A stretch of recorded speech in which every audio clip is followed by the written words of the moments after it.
To start, begin by holding your aerial carrier. Look at the buttons inside your carrier. Adjust these buttons to fit your baby properly. The carrier should hit at the edge of your baby's knee pits. Adjust accordingly. Snap the buttons on both sides to secure the fit. Look for the tag that says this side up. Wear the carrier on your natural waist. Take the waist strap and loop it through the square buckle. Pull the strap behind you and buckle it securely.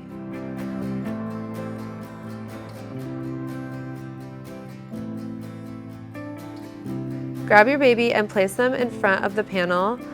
With one hand, hold your baby to your chest, using your other hand to scoop the fabric up around you and your baby, creating a secure seat. With the other hand, take the strap and place it over your shoulder. Swap hands and buckle the strap on one side.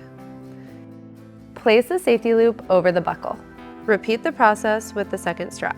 Place it over your shoulder, ensuring it's positioned comfortably on the edge of your shoulder.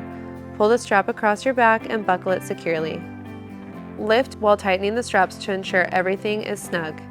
Place the safety loop over the buckle. You're all set. Remember, practice makes perfect. Happy baby wearing.